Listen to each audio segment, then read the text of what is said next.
माध्यमिक शिक्षा बोर्ड द्वारा आयोजित माध्यमिक और उच्चतर माध्यमिक परीक्षाओं के परिणाम कुछ दिन पहले घोषित किए गए थे।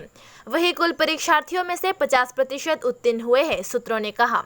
इस नतीजे के बाद पास नहीं होने वाले छात्र सड़कों पर उतर आए और अपना पक्ष रखने की मांग को लेकर आंदोलन शुरू कर दिया।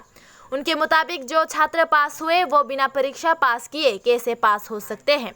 छात्रों की आवाजाही के चलते शिक्षा मंत्री से लेकर माध्यमिक शिक्षा परिषद तक के नतीजों पर फिर से विचार करने का निर्णय लिया गया। इस संदर्भ में माध्यमिक और उच्च माध्यमिक की परीक्षा पुस्तकों के पुनर्मूल्यांकन का कार्य शुरू हो गया है।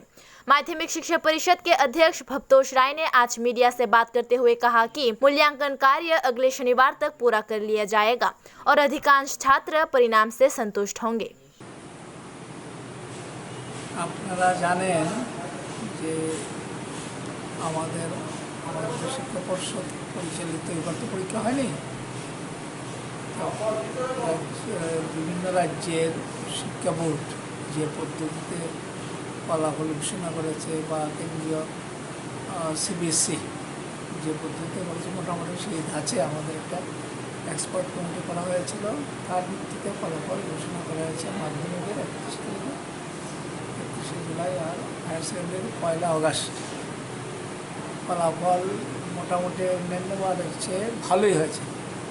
তার সত্ত্বেও ফলাফল প্রকাশের পর দেখা যাচ্ছে রাজ্যের বিভিন্ন প্রান্তে পরীক্ষার্থীরা প্রায় পরীক্ষা না দিয়ে একেবারে পাশ করার দাবি জানাচ্ছে। বিভিন্ন জায়গায় রাস্তা অবরোধ করেছে। আমরা পরীক্ষা দিলাম না, ফিল করলাম কি। কিন্তু আমার প্রশ্ন, যারা পাশ করলো তারাও তো পরীক্ষা না দিয়ে পাশ করলো, তারা সেই কথাটা বলছে না কেন? এনিওয়ে, এখন একটা করোনা ভাইরাসের কারণে পরীক্ষা হয়নি। এটা একটা মৌকা, তারা বুঝতে পারছে। এই বিভিন্ন রাজ্য শিক্ষা বোর্ড সিবিএসসি ফলাফল অনেকটাই পাস করে দিয়েছে, 99% কোথাও আরও বেশি। ফলে উদ্ভূত পরিস্থিতিতে বোর্ডের প্রায় কিছু করণীয় নয়, কিন্তু রাজ্য সরকার ভাবছেন যে এটা একটু কোনো বিবেচনা করা দরকার। সেই জন্য রাজ্য সরকারের পরামর্শ ক্রমে যারা পরীক্ষা অসফল হয়েছে তাদের এই সপ্তাহ ধরে নাম্বারের করা হচ্ছে, রিভিউ করা হচ্ছে। অর্থাৎ বিভিন্ন স্কুলের জেলা ভিত্তিক বিভিন্ন স্কুল থেকে মাস্টারমশাই এসে তারা যে নাম্বার দিয়েছিলেন বোর্ডের রেকর্ডে সেই নাম্বারটা ঠিক আছে কি না সেটা তারা দেখে যাচ্ছেন। তা অসঙ্গতি থাকলে তারা সেটা প্রমাণ করে যাচ্ছে। এই রিভিউ কাজটা শেষ হবে আগামী শনিবার।